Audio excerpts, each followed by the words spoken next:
and welcome to the Smoke Room. This is episode 16, I think. I probably repeated myself, but I don't know. This is going to be a double interview show. I got my friend A.K. Duke on here. I was looking at his screen name, but I said his real name. That's fine. It wouldn't hurt my feelings any. Everybody knows me. Well, welcome yourself. Tell everybody about yourself. Well, I don't know what to tell mainly. About your past, yeah, RCW, stuff like that. All right. Well, let's see. I got started in call back in around June of 2008. Started my own little league called RCW, which was based on a real-life backyard federation I had as a teenager, and started doing shows on YouTube, and kind of got my start from there. Watched videos by Zachary Daiquiri, kind of learned the basics of call, and then I met guys like Smokey and Miser and Osiris and Nerdy and Daniel and everybody else, and kind of went from there, and kind of had my ups and downs over the years, and now bringing RCW back. I've actually fixing to upload the 5th episode of Rampage now. I've already got 4 Rampages, a Shockwave, and a CPV up, so I'm moving right along with it. So hopefully, so far I haven't had any problems. Everything's going well. So I'm just hoping I can get some more views on my shows, more fans. And they'll come. They just got. Some people don't know that RCW's been around for a long time. That's why I was telling one of my friends earlier that RCW's been around longer than most federations. RCW's been around before, basically before WEDF was around. Back whenever ICCW and all that stuff was still going on, and right, all the other stuff. And most people don't know that because they knew or came around shortly after. Like I was wandering around watching old RCW videos earlier, and I remember that I had that Watch Out thing. I recently uploaded it earlier. Right. But I was just like, dang, most people wouldn't know that I had that theme as a theme back then because it's rock. It's like heavy metal, and Smokey is not known for that nowadays. Exactly. Yeah. Well, I mean, I think WEDF, it started out as I can't remember what his league was called when he first started, but he started about 2 or 3 weeks after I did. And we kind of were neck and neck, and then Daniel with OFW, we all kind of come out the gun at the same time. Yeah. And, of course, myself and Daniel run into a lot of problems, on YouTube, and then real life problems and stuff. And me being married and having a family, it's been hard to keep a show going, all the time like Frank's been able to, which, I mean, Frank's done an excellent job with WEDF. I mean, it's unbelievable going on 5 years now that he's been having that show going. And I know we've all, we've had our history and stuff, but the good thing about it, we buried the hatchet over a year ago now, and I had the opportunity to be a commentator for ECCW for a little while, and Wu-Tang Man's actually a part of ECCW, which I think ECCW, part of WEDF, is the first league that's actually took one of my calls and went with them, where as far as what I consider to be a prime time league. I mean, yeah. Wu-Tang Man's in a couple of other leagues that are really good, but they're not as well known and as high prestige as WEDF is. So yeah, and your call's actually getting a good fan base now, so that's good. Yeah, I noticed that for a while there.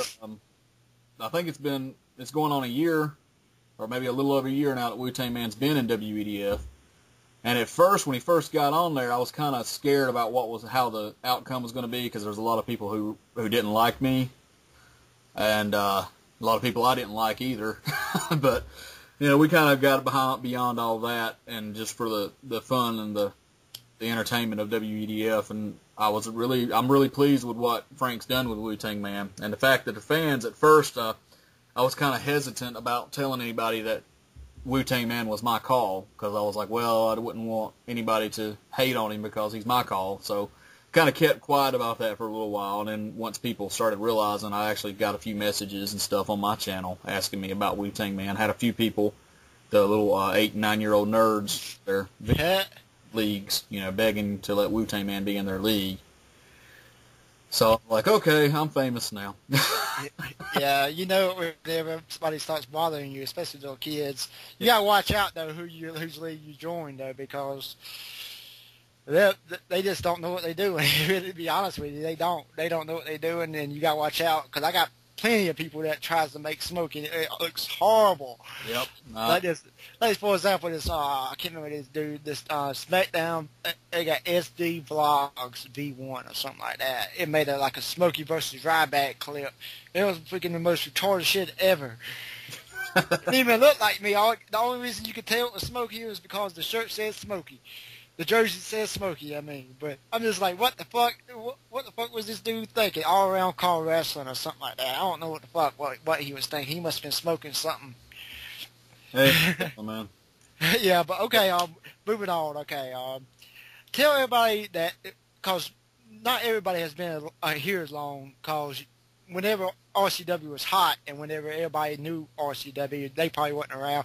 So tell everybody about RCW and what it's all about.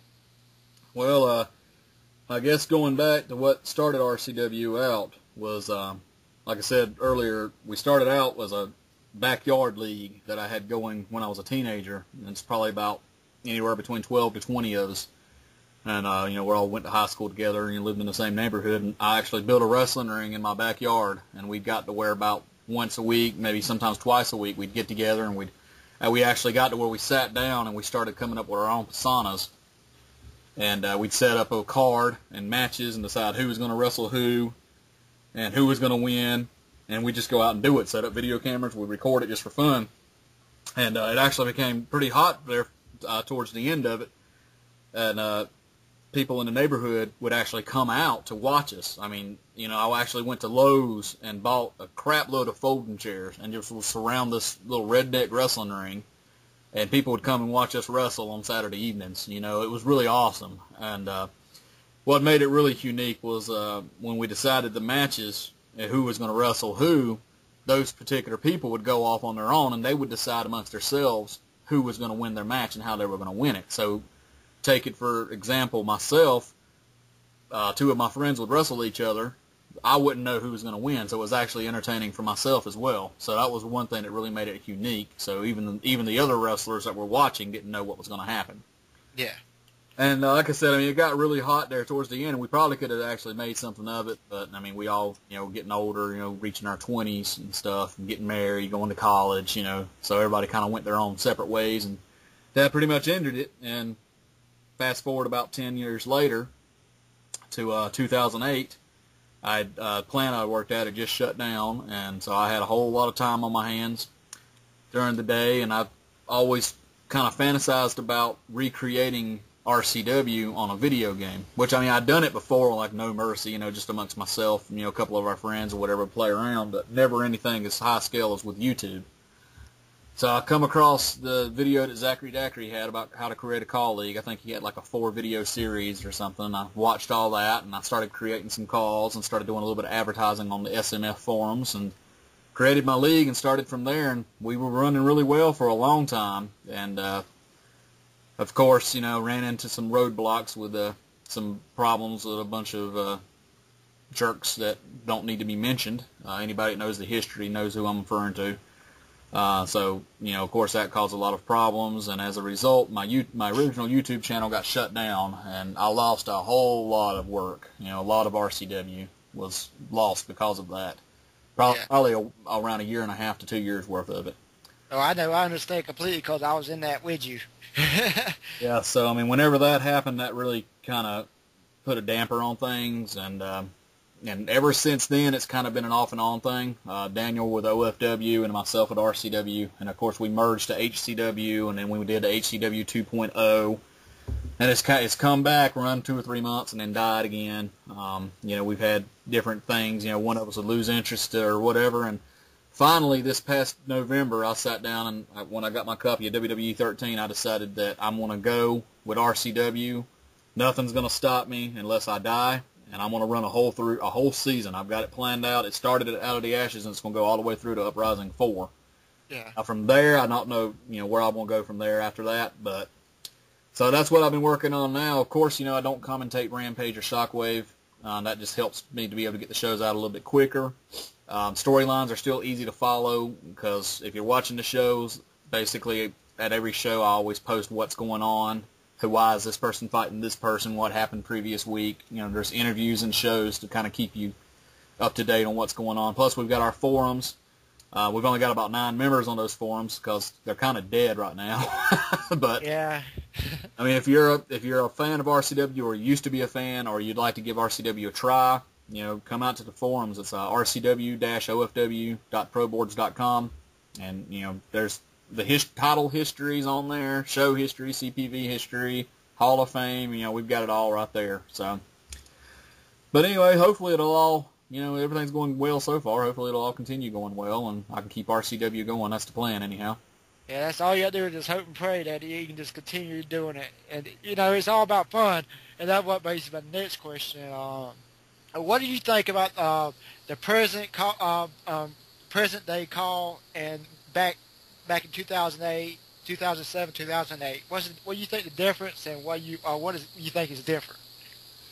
Well, I think back in 2008, where I got started, it was kind of like a boom period for call, because a lot of people were starting to learn about the whole, capture cards, capture devices, cable capture cards. You had all these different ones. You had your fast capture, DVD capture, the dazzles, and so it was basically everyone out there that were interested in wrestling and had fantasized about owning their own wrestling promotion.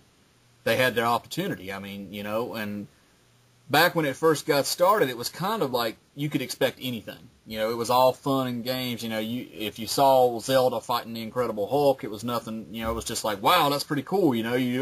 But as the years progressed, a lot of these leagues, like myself and OFW and a few others, ICCW, we all just kind of died away, and you got away from the really crazy, cartoony type call stuff, and you got into a more serious style call, where you've got with new WWE and WEDF, the ones that really take a lot of time and effort to put into their shows, and it's more of a serious-based show. It's not cartoony, it's not goofy, it's not nonsense. It's actual, real, the most real-to-life you can get, with a video game.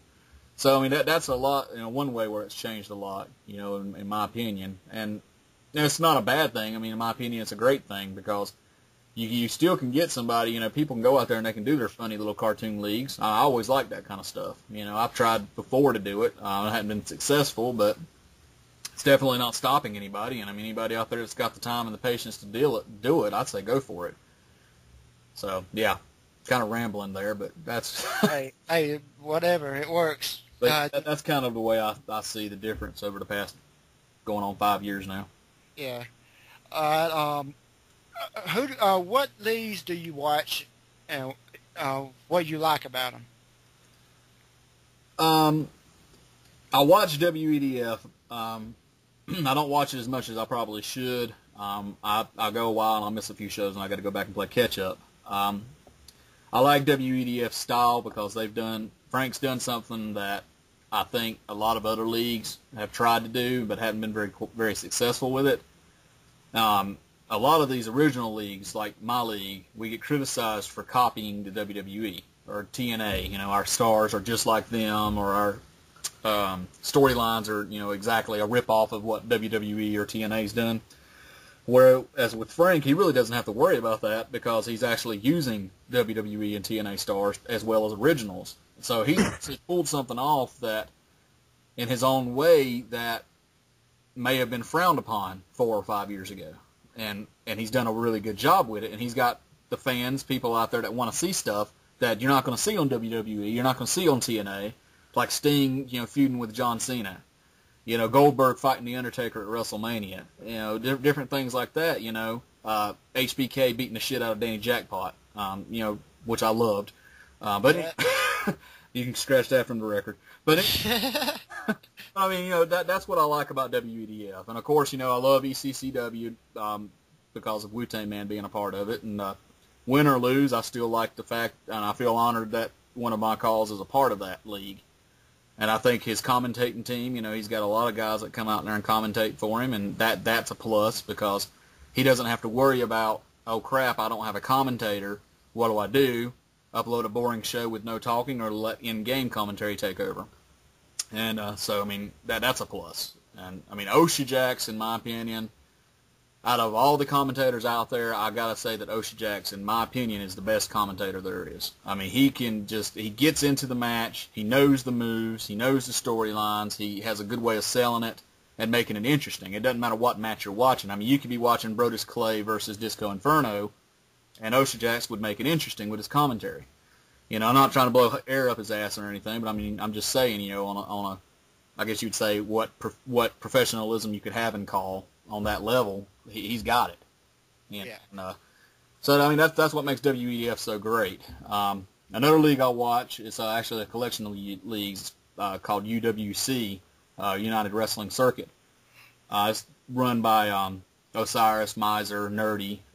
They've all got, I think there's about 4 or 5 different leagues, and they've all got their own champions. Each league, you know, a call will only represent one league. They just got done doing their big mega CPV where they crowned their first overall league champion, which was pretty awesome. They don't commentate their shows. They commentated the big mega CPV, but they don't commentate any of their regular shows. And you can actually still follow along the storylines. You know, they've got their forums, they've got their history, you know, they got their title history. You can see what's happened and kind of see who's feuding with who's a face, who's a heel. And, I mean, I like that as well. But in all honesty, that's really the only leagues I really do watch right now, mainly because I don't have a lot of time to watch a lot of call. Yeah. Plus, you know, me doing my own RCW. And in all honesty, if it hurts people's feelings, I apologize, but there's really no other leagues out there that I either know about or that interest me. So. Yeah. There's so many leagues out there, it's hard to watch all of them. Right. Well, I'll go ahead and throw this out there real quick now. I mean, if you've got a league and you want me to watch it, I'll watch it. Hell, I mean, we can do a deal where I'll advertise your league during my show if you advertise mine during yours. Which that's something we used to do way back in the day, you know. That's how you got advertised, was through other leagues. You know, if you got your ad placed on an SMF show, it was like, oh hell, you know. I mean, you got like 35 seconds of prime time right there, you know. Yeah. And that's what got RCW started. And a lot of other leagues, you know, we actually had our ads playing in other leagues that were already established. You know, ICCW, SMF.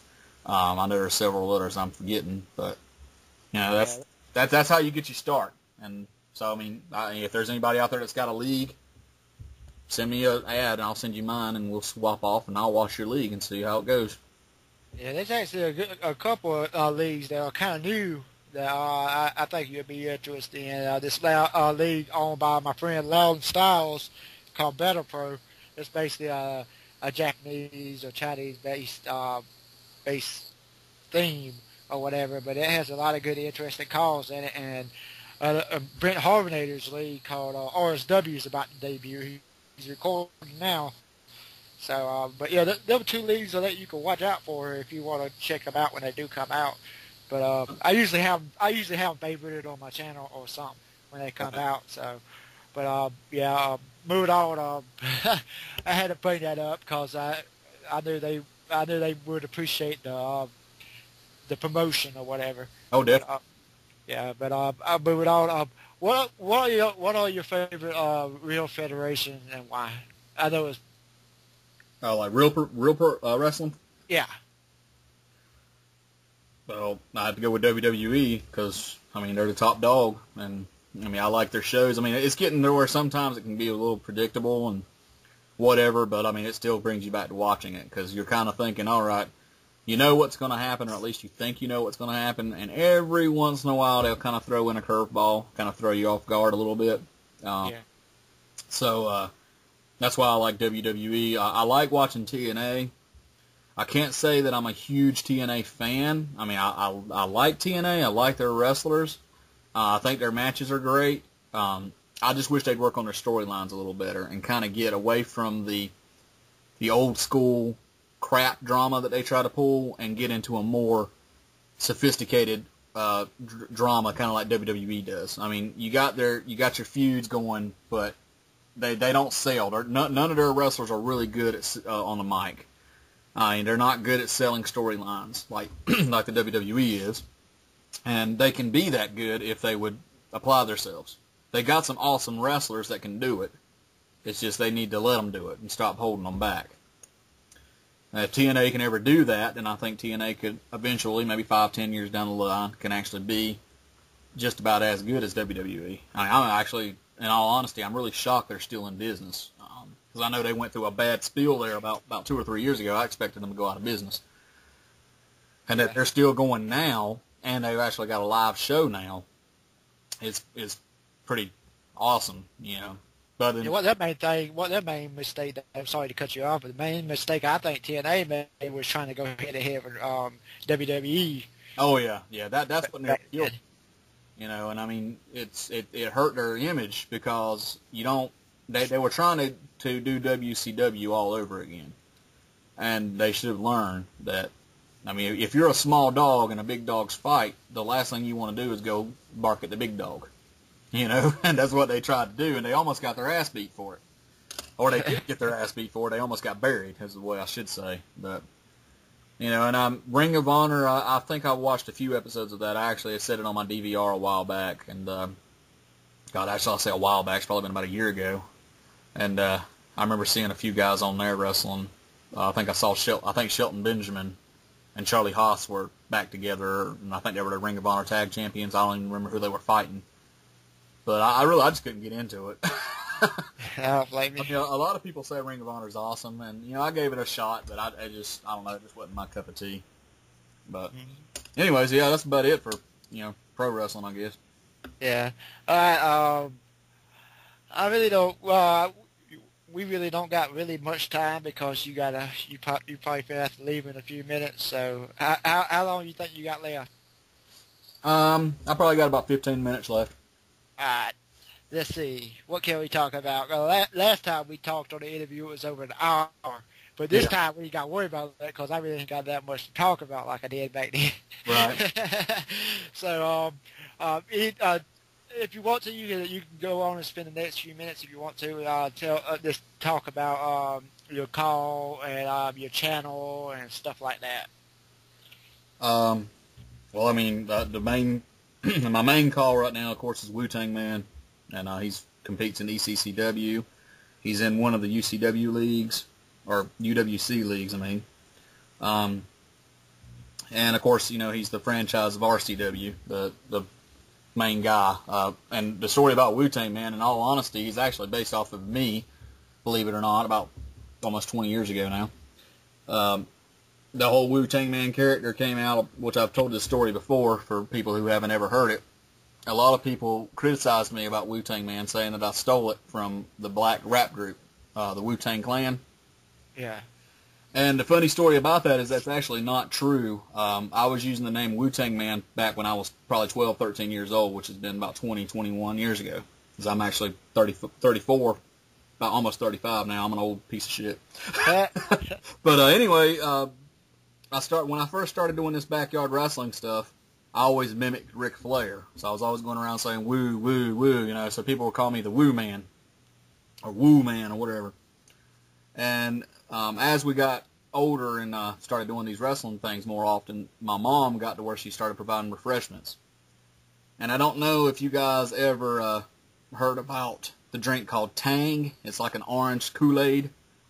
It's just orange powder. It tastes like orange Kool-Aid, basically. And that's what Mom would make for us all the time, was Tang. So I got known as Tang Man, because I always had Tang for refreshments, the Tang Man.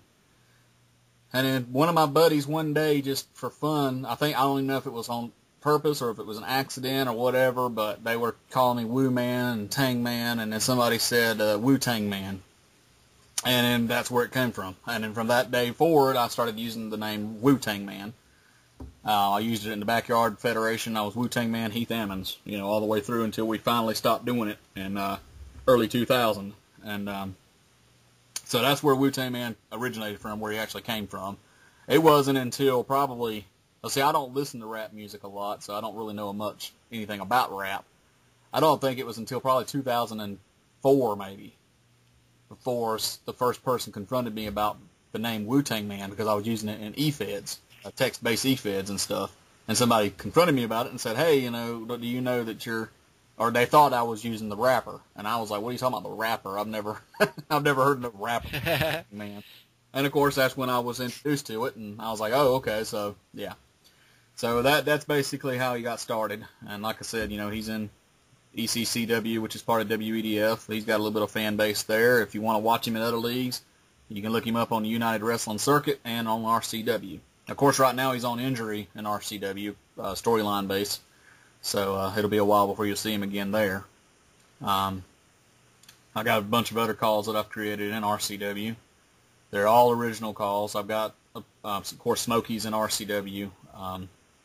And all the other calls that I have are created by Nerdy Hippie, Miser, and Osiris. And then Hugo, I've got another guy that called Crimson Blaze that's created by another friend of mine. And everybody else is on the roster I've created. So, yeah, that's basically how RCW goes. Before we promote your channel, I saw on your comment thing about a few days ago. You remember when all that stuff went down?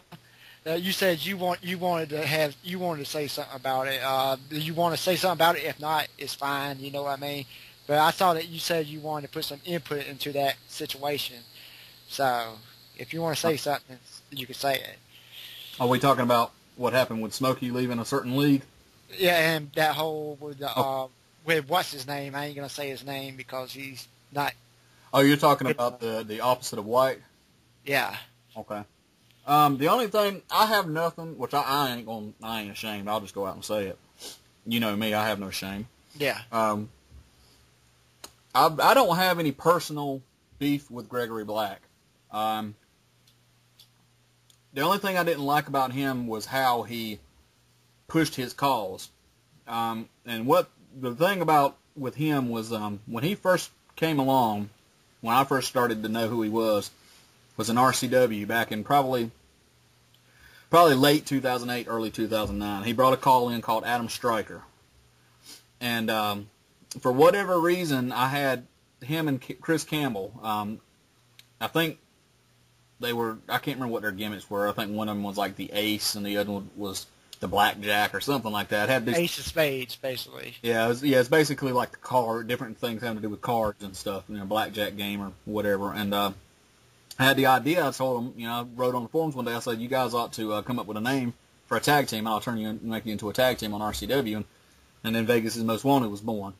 And of course, I made them my tag champs. Everybody liked them. They had a good fan following when RCW was going strong, and they were a good tag team. I built them up really well, and they kept the straps for about a year. And then finally, Gregory Black came up to me. He wanted me to. At that time, I had a strict 2-call limit for my league. So if you could only have up to 2 calls, because that was back when you could only have 30 calls on your game. Yeah. And so I think he had brought in another call. It might have been Kidman or something like that. I can't remember who it was. It's basically a jobber. That's what I made him. And he didn't like that. He wanted his call to go up and be, one of the champs. Then he wanted Adam Stryker to break up with Chris Campbell and start a feud, which I was all up for that. I was like, hey, that'd actually be pretty cool, but he wanted him to immediately go over on Campbell and go straight to the world title scene. And I was like, no, I didn't really want to do that because with the world title picture, I had the thing with Osiris was the champion. I had the main event nation was starting to form. I had all that going on about that time. And actually, I'll take that back. It wasn't that. It was the corporation. This was about the time around the corporation with Wu-Tang Man was feuding with Paul Barber and all that. So I was like, well, there's really nowhere Adam Stryker is going to fit, and it makes sense. An ex-tag team champion turning on his partner and immediately jumping in there and feuding with Paul Barber, Mark Hawkins, Wu-Tang Man, all them guys. So he got mad, and before I even knew what happened, he went behind my back, and Daniel and I had made a deal where OFW and RCW were running neck to neck, and we made a deal to where we would share calls, but they would only appear on one show. So we actually traded off some calls. I think Johnny J went to OFW, and then Sid and a couple other guys came to RCW. We had traded a few or whatever. Well, I didn't know about this, but Adam Stryker, Gregory Black's guy, decided he was going to go OFW. So I had to drop my tag straps. I didn't have tag team champions anymore. So that left Chris Campbell up in the cold, Miser's call. So I had to think of something for him, and then from there on until David Webster came into the picture and I created the Reckless Abandon, Chris Campbell really didn't have anything going for him. So it really threw a big wrench into a lot of my plans. It destroyed the tag team division.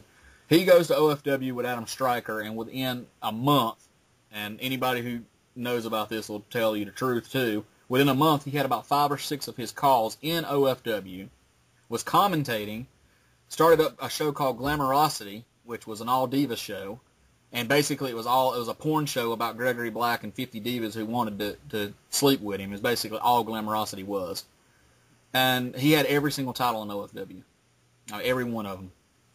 Adam Stryker was the world champion. He had 2 guys, I can't remember their names now, were tag champions. He had the cruiserweight title. He had the hardcore title, intercontinental title. He had every OFW championship. Well, Daniel got to talking with myself one day and was telling me that he was getting tired of Black. He felt Black was taking over his league. So I told him, I was like, well, why don't you have Black drop a couple of his titles at your upcoming pay-per-view?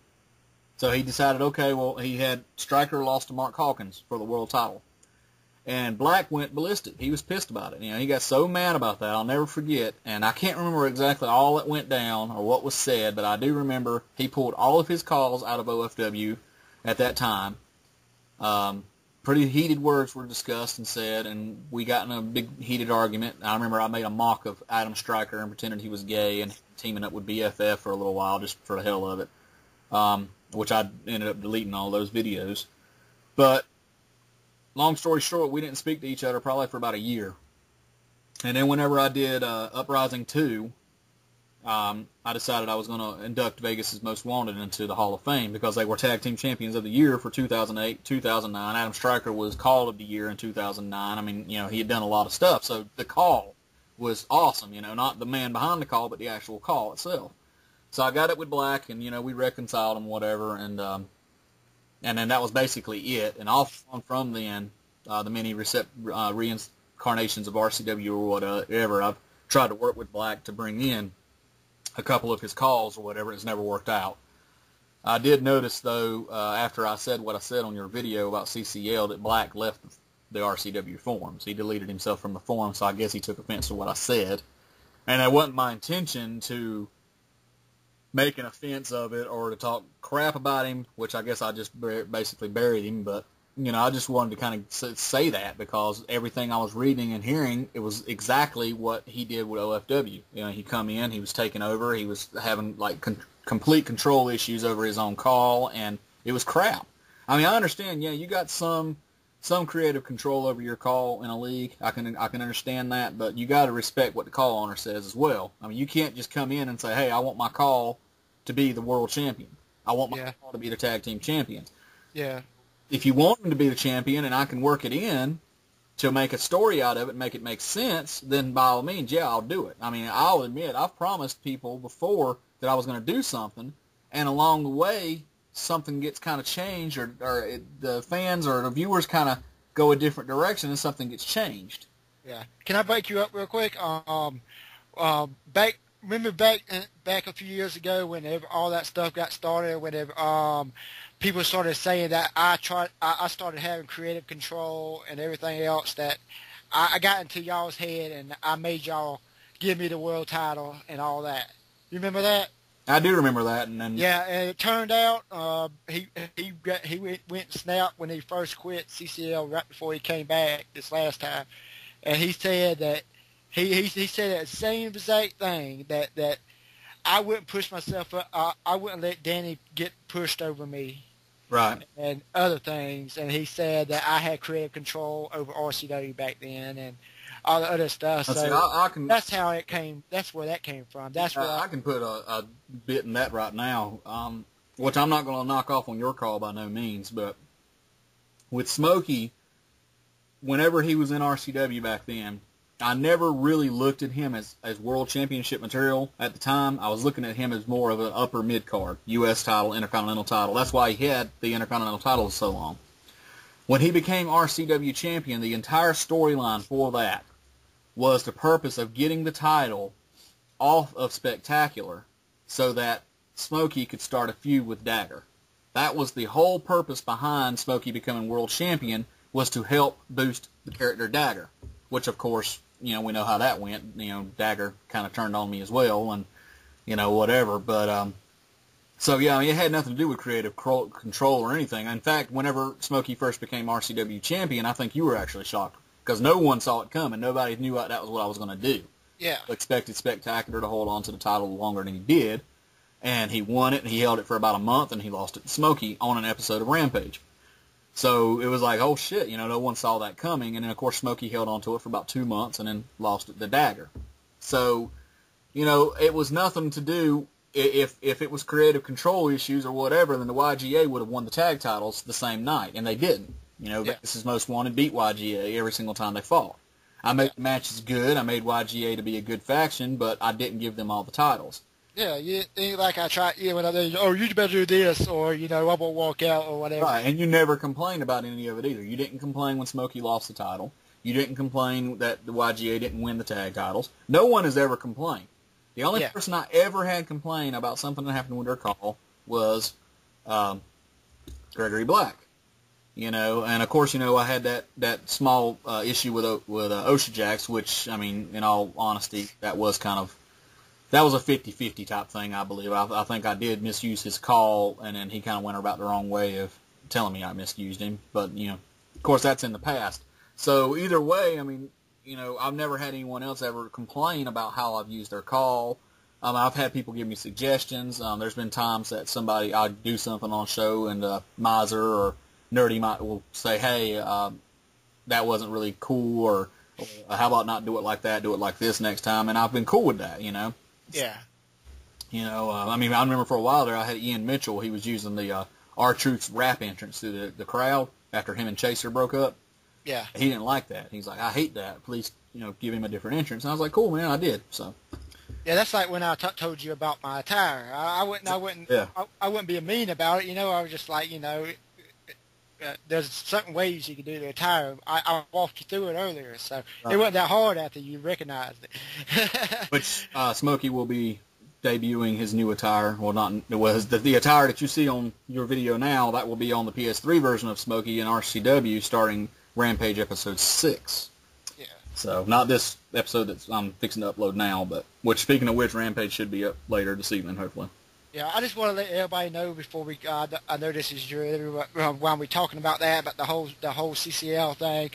I did not quit because I did not get my way, and if you think that, you're retarded. Right. The only reason I quit that league, and I told everybody this. I told everybody on the video this, that I felt like I was being misused. Not in a bad way, but just for the fact that they were trying to put Black and a few weeks, right whenever Black quit, the stipulation was if he lost that match against Smokey, he could not go for any title no matter what. Yeah. And if I lost, I had to leave CCL. Right. That was the thing, and I expected, Sushi to go follow through with it, no matter what, for an entire year. Right. But Black comes back, and he Sushi's stupid enough to let it go to his head, let Black get to his head like Black has with everybody else, you know what I mean? Right. And Black ain't even nobody really. If you look at everybody else's calls, look at all the popular calls, Black don't even touch the tip of the iceberg, or the bottom, as a matter of fact. But I did not do anything. I left CCL for me, not for storyline purpose. But the main reason I got fed up with it was because they messed up a storyline that shouldn't have messed up in the first place. Sushi, all Sushi had to do, we all agreed, with me, Sushi, and the owner of Brent Harvinator, all agreed. Me and Brent would do voice promos, and that would help we build a story up. You know what I mean? Right. And he just cut it short, like he always has. Right. And I ain't got no disrespect to any corner, but when you can't finish storylines, it's come to the point when that's a horrible call league when you look at it, because you look at the storylines and you're like, what the fuck happened? You know? Right. It's over already. Well, that's one thing I had issues with, was I would rush storylines. I wouldn't let them span out, which the best storyline I ever did was the Main Event Nation storyline, because I spread that out for several months before it was finally revealed, who the Main Event Nation was, who was behind it, and, I did a real good job with that, which that's what I'm doing with the whole Bound for Destiny series now. Yeah. I'm stretching it out over 2 CPVs before the World Champions crown. And I've got this story going with Osiris and Wu-Tang Man about the whole lights going out, Wu-Tang Man losing. Now Wu-Tang Man's injured because of it.